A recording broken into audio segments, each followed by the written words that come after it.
자, 그 다음에 6월 달에 20년 6월입니다. 6월 달 보상하는 손해 이해 원인이죠. 이해 원인으로 7월 달에 고사해버린 거 있어요. 보상하는 손해 이해 원인으로 죽었으면 얘는 죽은 거죠. 죽은 거. 근데 얘는 보상하는 손해 이해 원인으로 죽었으니까 얘는 미보상 주수죠. 미보상 주수인데 미보상인데 죽었다고 했으니까 고사예요. 그렇죠? 고사면은 이 8월 18일 날 이때 당시에 가입할 때는 얘 있었어요, 없었어요? 있었잖아요. 가입 시에는 분명히 있었죠. 11월 14일 날은.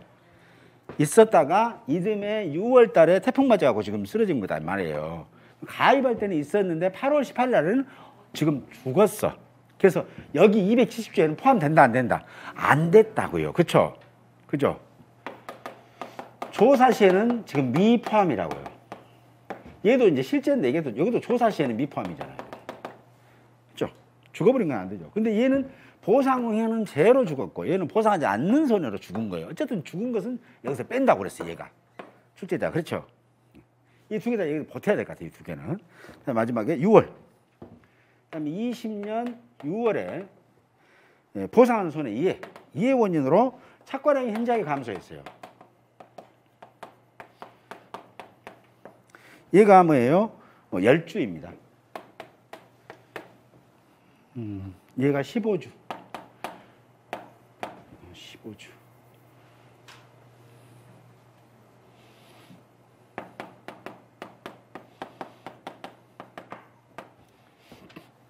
자, 그러면 보상하는 손해 이해 원인으로 착과량이 현저하게 감소했어요. 그러면 얘는 10주인데 이때는 가입할 때는 있었어요, 없었어요? 있었죠. 조사할 때도 여기 270조에 포함돼야 안 돼요? 포함되잖아요. 얘는 안 죽었으니까. 미보상 주수기는 한데 죽진 않았기 때문에 270조에는 포함돼 있죠. 그죠? 그래서 얘는 조사 시에도 있었고, 그 다음에 조사 시에 이 270조에 포함이 돼 있더라. 이렇게 보시면 되겠죠. 대신 얘는 무슨 나무예요? 미보상 주수다. 여기까지 아셔야 돼요. 자, 그러면 물어봅니다. 문제 가. 실제 결과 주수는 몇 주인가요? 라고 지금 물어봤죠. 그러면 실제 결과수는 뭐예요? 우리는 실제 결과수 영어의 정의는 우리는 뭘로 배웠습니까? 이 값은 실제 결과 주수가 몇 주이나요? 라면 우리는 실제 결과수는 뭐라고 했어요? 가입일자 기준으로 과손에 있는 모든 나무수, 살아있는 나무수가 아니라 모든 나무수예요. 자, 그러면 모든 나무수니까 지금 이때 여기 있는 거 270주 일단 있죠? 있었을 거 아니에요? 가입할 때. 예, 있었을 거 아니에요? 그래서 일단은 270주 플러스 시키죠. 그러면서 있기는 가입할 때는 있었는데 조사할 때는 죽어버린 나무는 지금 여기에는 포함 안 됐죠. 넣어줘야 될 거 아니에요. 그죠? 우리는 실제 가수는 뭐라고 그랬어요? 가입일자 기준으로 과손에 있는 모든 나무라고 했잖아요. 가입일자 기준으로 모든 나무 수라니까요. 가입일자. 그럼 11월 14일 날 나무가 있으면 돼. 그쵸? 자, 그럼 이 270주는 이때 있었어요, 없었어요? 있었잖아요. 그래서 270주. 자, 그 다음에 보상하는 손해로 20년 3월 달에 죽어버린 25주는 210주에는 포함되지 않죠? 죽었는 거 뺀다고 했으니까. 근데 이때는 있었어요, 없어요? 있었잖아요. 그래서 25주. 그 밑에 있는 거 6월 달에 죽어버렸어요. 근데 보상은 제 예언으로 죽었어요. 죽었는데 얘는 210주에는 포함되지 않죠. 죽었으니까 안 쉬어놨으니까. 대신 11월 달에, 작년 11월 달에는 얘는 있었단 말이에요. 6월 달에 죽었으니까 잘 살고 있다가. 그래서 이게 몇 주? 15주. 그 다음에 마지막으로 착가랑이 현저한 미보상 주수인데 얘는 나무는 죽지 않았죠. 이 10주는 나무는 죽지 않았기 때문에 이 10주는 210주에 포함되어 있잖아요. 그래서 굳이 여기다가 포함시킬 필요가 없다라는 거죠. 그래서 실제 여기서 몇 주? 40주라니까 310주입니다. 310주. 됐죠? 두 번째 문제가 뭐예요? 미보상 주수를 몇 주인가요?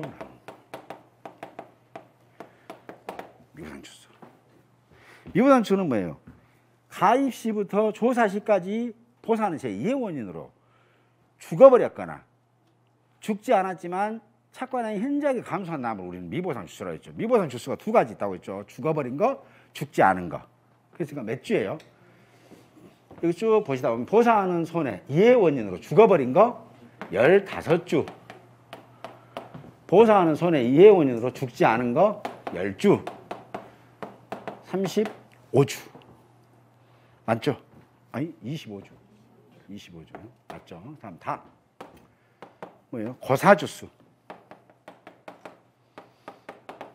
고사주수는 뭐예요? 보사하는 손해로 죽어버린 나무입니다. 자, 그러면 여기 보시면 고사하는 손해 죽은 게 몇 주예요? 얘는 보사하는 손해로 죽어버린 거 25주. 끝. 됐죠? 이게 답이었어요. 근데 이 중요한 것은 뭐냐면 용어의 정의를 정확하게 아신 분이 이거 다 맞춰요. 시험장에서 못 맞히시면 집에 오셔서도 맞췄어. 왜냐하면 실제 결과수가 뭐다? 가입일자 기준이니까. 그냥 상식적으로 11월 14일 날 살아있는 놈, 살아있는 게 아니라 모든 나무 수에 포함되냐 안 되냐 라는 거였죠. 그러면 여기서 제가 이제 근데 이렇게 똑같이 나올 것 같아요. 이렇게 똑같이 나오지 않겠죠. 응용하겠죠. 응용할 거예요. 자, 이 상태에서 이제 4번 라번의 문제를 하나 더 드릴 겁니다. 라번의 문제를. 근데 라번의 문제를 얘는 표본주의 착과 수의 합계가 예를 들어서 900개이다. 이 과선의 착과 수를 900개인 때 이 과선의 착과 수를 산정하세요. 이렇게 나온다면 착과 수는 표본 조사를 해야 된다고 그랬잖아요. 그러려면 뭐예요? 착과 수, 과일이 달려있는 나무를 일단은 알아봐야 되겠죠. 그 과일을 달려있는 나무가 뭐다? 조사 대상 주수라고 그랬잖아요. 조사, 표본 조사를 해야 될 나무의 수를 우리는 조사 대상 주수라고 하거든요. 조사 대상 수를 먼저 알아야만이 돼요. 그래야만이 표본주를 찾아낼 수 있거든요. 자, 그러면 이거 그냥 그러려니 하고 들으셔야 돼요. 왜? 야, 이 문제를 적과전 종합이연방식이나 종합과에다가 매칭을 시키면 맛깔나겠구나라는 걸 그때 가면 아실 거니까. 어쨌든 지금 이렇게 흐름이 여기서 끝이지 않고 변할 거다라는 거예요. 제가 보기에는. 자, 그러면 봐볼게요. 자, 이 집의 조사 대상 주수는 몇 주예요? 조사 대상 주수는 4쪽 마지막 10번 봐보세요. 동그라미. 조사 대상 주수. 조사 대상 주수란 실제 결과 주셔서 고사, 미보상, 기수학, 수학불능을 뺀 과실에 대한 표본조사 대상이 되는 나무수다. 착과가 과실이니까. 그래서 뭐라고요? 실제에서 고사, 미보상, 기수학, 수학불능 얘네들을 뺀 나무다. 결국은 뭐예요? 아까 조사 공부하셨잖아요. 우리 문제 살짝 만들면서. 그래서 여기도 조사수 찾으시면 되겠죠. 몇 주예요? 실제 결과수가 몇 주다? 310주다. 고사주수가 몇 주다? 25주다. 미보상이 몇 주다? 25주다. 나머지 기수학, 수학불능은 없다라는 거였잖아. 그래서 결국은 310주에서 50주를 빼니까 260주가 조사해야 될 나무의 수가 되는 거고요. 이제 여기서 이제 여러분들은 이제 기존에 공부하신 분들은 여기에 표본주는 몇 주다 그러면서 알 거예요. 근데 모르신 분은 앞머리 숫자 플러스 7 기억하시면 돼요. 그럼 이게 뭐예요? 표본주는 몇 주다? 표본주의 착과수의 합계예요. 그럼 그 표본주가 몇 주인지를 알아야 되거든. 근데 얘는 260주면은 앞머리 숫자 2 플러스 7 하니까 9주거든요. 그래서 9입니다. 9. 이렇게. 9에 몇 개 달렸다고? 900개 달렸다고. 그럼 한 주당 몇 개 달린 거예요? 100개 달린 거잖아요. 그럼 이 집에 착과수를 해야 될 나무 수는 몇 주예요? 260주입니다. 결국은 착과수는 몇 개예요? 26,000개 이렇게 쓰는 거죠. 이렇게 자꾸 문제는 진화가 될 거다. 근데 우리가 알고 있는 것들이야, 다. 이 부분들은 다 우리가 알고 있는 것들이다. 이렇게 변화가 될 수 있겠다라는 거예요. 자, 그 다음에 5쪽 보시게 되면은 이제 면적입니다. 실제 경작 면적. 가입일자 기준으로 실제 경작이 이루어지고 있는 면적. 그다음에 수확불능 면적은 보험자가 책임지는 면적입니다. 이제 부책 면적이라고 살짝 메모를 해놓으세요. 보험자가 책임지는 거. 수확불능 고사 면적이란 실제 경작 면적 중 보상하는 손해로 수확이 불가능한 면적, 이런 걸 우리는 부책 면적. 타작물 미보상 면적, 실제 경작 면적에다가 다른 작물을 심어놨거나 이런 것들이에요. 볼까요? 이걸 지우면 안 되니까 이거만. 이제 면적이니까 면적을 그려봅니다. 이게 만약에 4,000제곱미터의 변옹지라고 그래요. 변옹지를 쓱 가서 조사를 해보니까 여기에 보니까 이쪽에가 콘크리트 포장을 해놨어요. 포장을. 그리고 여기는 비닐하우스를 만들어놨어요. 여기는 둔벙이라고 아시죠? 둔벙. 둔벙을 만들어놨어요. 그리고 여기는 벼를 심는 곳이에요. 원래는 여기까지 가입했는데 여기가 이제 200제곱미터씩 이렇게 해서 이렇게 만들어놨어요. 이 집이 실제 경작면적은 몇인가요? 가입일자 기준으로 실제로 경작이 이루어질 수 있는 면적. 경작이 이루어지고 있는 면적. 얼마예요? 4,000에서. 여기 경작 못하잖아요. 둔벙 위에다가 모내기 할 수 있습니까? 하우스 위에다가 모내기 할 수 있나요? 콘크리트 위에다가 모내기 할 수 있나요? 없죠. 그래서 실제로 경작할 수 있는 면적은 뭐다? 마이너스 600을 빼게 되면 3,400제곱미터가 실제 경작 면적이다. 공부 많이 하시면 계약상 변경해야 되겠네? 뭐 변경할 겁니다. 이렇게. 그리고 나서 쓱 조사를 쓱 해봤는데 이쪽에가 산이에요. 산 같은 거다 야산이어가지고 집중호가 많이 와서 얘가 토사가 유입이 됩니다. 그래서 토사가 유입이 돼서 벼를 갖다가 싹 덮어버렸어. 이 부분이 약 한 300제곱미터예요. 얘를 우리는 뭐라고 하냐? 수확불능 면적이라고 봅니다. 흙이 다 덮어버렸겠는데 이 흙이 덮인 게 뭐 때문에 덮였냐면 집중호우로 토사가 유입이 돼서 이 300제곱미터 약 100평 정도를 갖다가 덮어버렸다라는 거예요. 얘를 무슨 면적이라 한다? 우리는 수확불능 면적이라고 합니다. 수확할 수 없는 면적. 근데 뭐 때문에 수확할 수 없다? 보상하는 제로. 수확할 수 없는 면적. 수확불능 면적이죠. 그렇죠? 네. 자, 그 다음에 타작물 미보상. 가서 보니까 여기는 양파를 심어놨어요. 양배추를 심어놨어요. 변홍지를 같은 양배추를 심어요. 전남 아래쪽 쭉쭉 보면 양배추를 심습니다. 벼를 빨리 수확하고 양배추를 심어요. 그런 경우 있습니다. 보니까 얘가 양배추를 심어놨더라고요. 벼를 심었는데 수확해버리고 양배추를 심어놓은 경우도 있어요.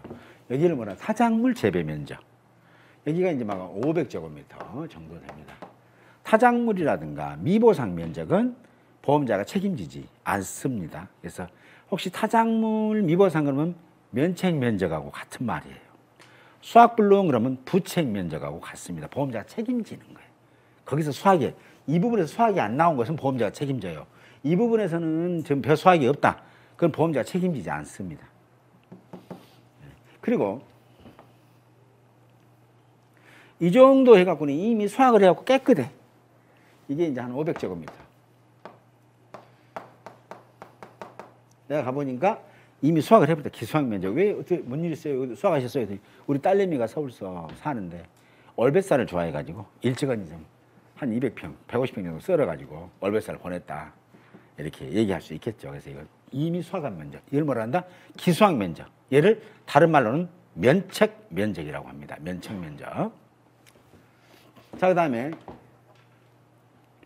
여기 이 부분에는 뭐가 있냐면, 벼멸구가 먹었어요. 벼멸구는 여러분들 아시죠?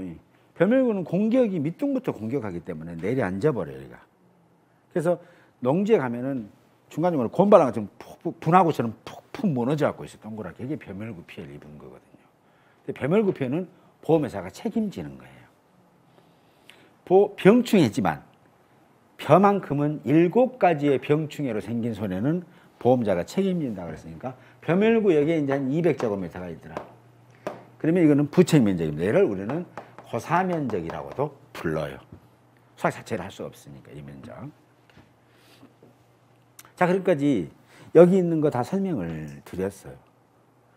그러면 여기에 지금 실제로 우리가 지금 벼 수확량 조사를 해야 되는데 실제로 조사하는 방법이 전수조사와 이 농지에 대해서 수확량을 조사를 할 때 조사하는 방법이 첫째 이제 전수조사가 있고 두 번째 표본조사가 있고 뭐 세 번째는 수량요소조사라는 게 있어요. 현재 표본조사를 설명드리려고 그런 건데 이 벼라는 것은요 전국에 보험가입이 엄청나게 많습니다.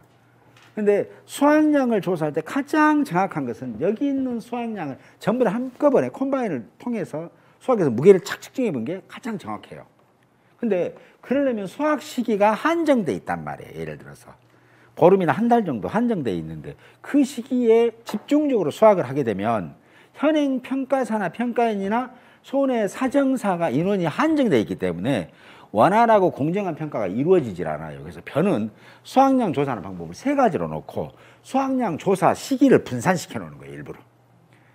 일부러 분산시켜 놓는 거예요. 근데 이게 가장 빨라요. 수량요소가.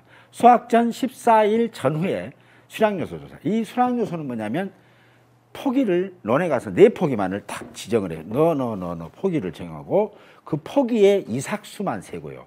그 다음에 그 이삭수 센 다음에 한 이삭만 뽑아서 나달수를 세는 거예요. 뭐예요? 숫자로만 갖고 따지네. 그래서 수량만 갖고 개수만 갖고 따져서 수확량을 산출해버리는 방법이 있습니다. 수량요소. 가장 빨리 하는 거예요. 언제 한다고요? 수확 전 14일 전후에 하는 거예요. 수확 전.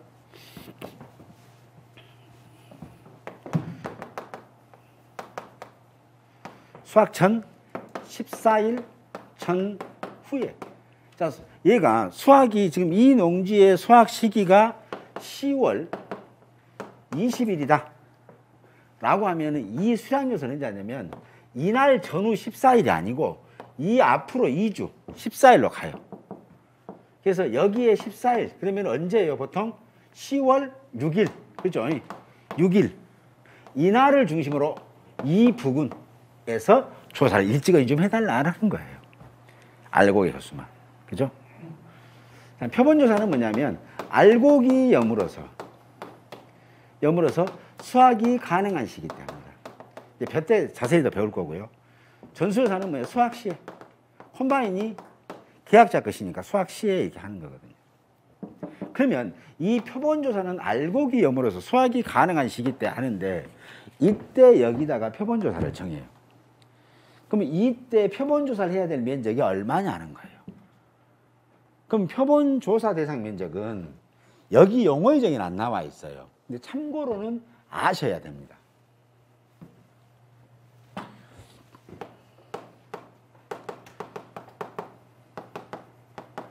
조사 대상 면적은 실제 경작 면적에서 고사 면적 또는 수확 불능 면적, 미보상 면적, 기수확 면적을 뺀 나머지가 조사 대상 면적이에요. 한번 해보시죠. 실제 가수가 얼마예요? 4,000인가요? 3,400인가요? 3,400이잖아요. 그렇죠? 3,400 마이너스 고사 또는 수확 불능 있죠? 고사 또는 수확 불능 같은 말이니까 어차피 여기는 수확 하나도 못 할 거니까 얼마예요? 300. 그 다음에 얘는 미보상은 타작물 및 미보상 면적이에요. 타작물이 얼마 있어요? 500. 그죠? 기수학 얼마 있어요? 500. 멸구 묵은 거 고사 면적이죠? 여기서 300 플러스 200. 이렇게 됐죠? 이렇게. 그러면 조사해야 될 면적이 얼마예요? 3,400에서 500, 500. 500을 빼니까 1,500 빼면 얼마입니까? 1,900제곱미터. 이렇게. 됐죠? 그러면 이 1900, 여기가 결국은 1900이라는 얘기예요. 여기가. 그린 거에서 주면 이게 1900이에요 라고 쓰셔야 돼요. 무슨 말인지 알겠죠? 어렵진 않죠? 근데 보니까, 아, 기수학, 면책, 면적이구만. 네가 마음대로 수학했어. 그러면 책임 안 져, 보험회사가. 아, 고사 면적? 보상하는 죄로 이거 멸구 무고하고 죽어버렸네. 요것은 멸구 때문에 죽었네. 이건 보험회사가 책임져야 되는 면적이네. 라는 거잖아요. 양배추? 뭐요? 벼농지에서 양배추가 나와? 다른 작물 심었구만. 보험 처리 안 해줘. 면책 면적이네. 토사 유입이요? 집중호우로? 이거 수학 불능. 수학 못하겠네. 이거 면책이 아니라 부책 면적이야. 라고 구분할 줄 아셔야 돼요. 그죠? 그래서 이제 시험 출제자가 보험자가 수확량 감소에 책임지는 면적을 찾아내시오. 책임지지 않은 면적을 찾아내시오도 구분할 줄 아셔야 돼요. 그래서 제가 자꾸 면책, 부책 거기다 책에다가 써놓으세요. 라는 게 그런 겁니다. 그죠? 그러고 나서 내중에 표본권을 정할 때는 이렇게 이제 조사하는 방법은 자세히 설명드린 게 예를 들어서 표본권이 4개다 그러게 되면 여기에 있는 별을 다 낫으로 수학을 해요. 수학하면서 여기에 있는 면적, 가로, 세로의 면적도 같이 조사합니다. 여기 1m, 여기는 0.5m 뭐 이렇게 조사를 하겠죠. 만약에 있다면. 이렇게. 그럼 이런 것들이 몇 개냐 이거죠. 그래서 1m 곱하기 0.5m짜리가 몇 개 있어요. 예를 들어 4개가 있는 그 면적에서 그죠? 이렇게 나락이 얼마 나왔냐면 1kg이 나왔다는 거예요. 그러면 단위 면적당 얼마 나왔냐? 그러면 이 조사 대상 면적에는 얼마가 수확됐냐라는 거 물어본다면죠. 여기서는 얼마 나왔어요? 1 곱하기 0.5, 0.5 곱해서 4면 2m 제곱이죠. 그렇죠? 2m 제곱에서 1kg 나왔으니까 1제곱미터당 얼마 나온 거예요? 그렇죠? 0.5kg이 나왔다고요. 단위 면적당. 미터니까 단위 면적당 0.5. 그러면 거기에 1900제곱미터면은 얼마 나오냐? 850? 950인가요? 950kg? 이거나 잘 모르네요. 950kg. 맞습니까? 이렇게 나온다 이거예요. 그러니까 만약에 이런 문제를 주고 표본 구간의 면적을 주고 수확량을 주면 수확량까지 뽑으셔야 돼요. 이렇게. 여기 표본관에서 나온 수확량까지 조건을 주면 무슨 말인지 아시죠? 거기다가 이제 벼 같은 경우는 재미있어요. 표본 조사하면 로스율도 조사해야 되고 함수율도 조사해서 다 맞추는 거거든요. 그때 벼 때 할 거예요. 근데 예를 들어서 이런 식으로 된다면 이 말이에요. 그래서 이 부분은 이런 그림을 주면 조사자님이 얼마라고요? 이 문제 주니까 4천에서 이렇게 줄자로 빼고 아이고 한 3분의 절반, 2천, 절반수 뭐 이라고 대충 쓰시면 안 되고 정확하게 산정하셔야 된다는 걸 알려드리는 겁니다. 자, 됐죠? 자, 그 다음에 낙과 15번 봐보세요. 낙과 나무에서 떨어진 과실입니다. 어디서 떨어진다고요? 나무에서 떨어진 과실. 낙과. 착과 나무에 달려있는 과실. 이 붙을 착자. 그래서 나무에 달려있는 과실, 나무에 붙어있는 과실 이렇게 하시면 되겠습니다. 착과. 그 다음에 적과. 적과란 건 뭐예요? 여기 있죠. 이거 해놨잖아요. 이 적과를 하는 이유가 뭐라고 그랬어요? 아까 이것을 적과를 하지 않고 이대로 키우게 되면 그 이듬해 해거리 한다고 그랬죠. 그렇잖아. 너무 힘들어서 해거리 아이고 나 한판 쉴라요. 나 도저히 양분이 없어. 내년은 못 키워. 그래서 적과라는 게 뭐다? 이렇게 잘라내는 행위를 적과라고 해요. 그래서 적과를 하고 났으니까 하나만 남았죠. 얘는 적과를 하지 않았으니까 하기 전이니까 다 있죠. 어린 과실들이. 그래서 이 적과라는 것은 용어의 정의 보면 해거리를 방지하고 좀 이렇게 안 하고 놔두면 해거리 하니까 해거리를 방지하고 이 과실이 튼실하게 커야만이 우리 가계 경제에 돈이 되니까 안정적인 수확을 위해서 알맞은 양의 과실만을 남기고 나머지 과실을 나무로부터 따버리는 것을 적과라고 합니다. 적과에 대해서 서술하시고 그러면 뭐라고요?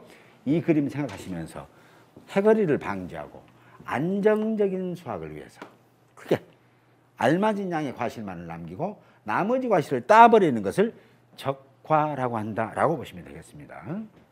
다음은 열과예요. 열과 그러면 과일이 갈라지는 거예요.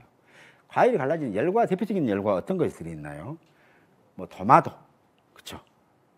포도, 복숭아, 사과, 거의 대부분의 고추도 열과가 있습니다. 맞아. 주말에 되겠는데 고추밭에 가셔가지고 고추를 조사합니다. 저희들이. 고추는 고추 좋다 이러실 필요 없습니다. 이 고추도 과실이에요. 과실 상태 좋습니다. 과실이 지금 탄저병 입었네 이렇게 해야지. 고추 너무 크다 뭐 작다 이렇게 할 필요 없어요. 그게 고추가 분명히 맞는데 고추라고 하기도 애매한 데가 있거든요. 그 동네는. 그래서 우리는 전부 다 그걸 고추도 과실하고 고추도 보면 갈라져 있어요. 이 열과라는 게 뭐냐면요. 주먹으로 눈을 맞아서 멍이 들면 타박상이라고 합니다. 그렇죠? 쓰러져 갖고 팔이 슬키면 찰과상이라고 하고요. 칼로 이렇게 긁혀갖고 살이 벌어지면 열상이라고 해요. 과일도 갈라지면 열상인데 열과인데 이 열과는 어떨 때 발생하냐면 과일이 숙기, 즉 익을 무렵에 수분을 많이 흡수해요. 근데 이게 기온이 고온이 계속 되니까 수분을 배출하면서 과일이 갈라지는 현상을 열과라고 합니다. 그래서 적과와 열과에 대한 용어의 정의는 꼭 좀 기억해 주시기를 바랍니다. 쓰라고 적과에 대해서 또는 열과에 대해서 각각 서술하시하고 5점. 이 5점이 왜냐하면 떨어지신 분이 거의 대부분 0.5점 차로 떨어져요. 평균 59.5로 떨어지니까 얼마나 속상해요. 그러니까 꼭 이런 것들을 놓치지 않고 만약에 이런 것은 점수 주려고 내는 문제니까 꼭 맞춰주시기 바랍니다. 이게. 그다음에 거대재해란 태풍 등 거대 재해 발생 시에 문서 시행으로 회사에서 거대재해임을 대내적으로 알릴 때 우리는 거대재해라는데 보통 거대재해는 태풍을 얘기합니다. 태풍을. 그래서 태풍에다 좀 가로 하나 해주시고요. 가로는 이렇게 쓰라가면 태풍 쓰시기를 바랍니다. 또 거대재해 그렇게 또 거기다가 또 가로를 넣었더니 자연재해 또는 총합위험 쓰신 분 이 중에 하나는 걸릴 것이요 그러고 쓰신 분 절대 안 걸립니다. 태풍 꼭 쓰시기를 바랍니다. 잠깐 쉬다가 손해평가 업무 절차에 대해서 알아볼 수 있도록 하겠습니다.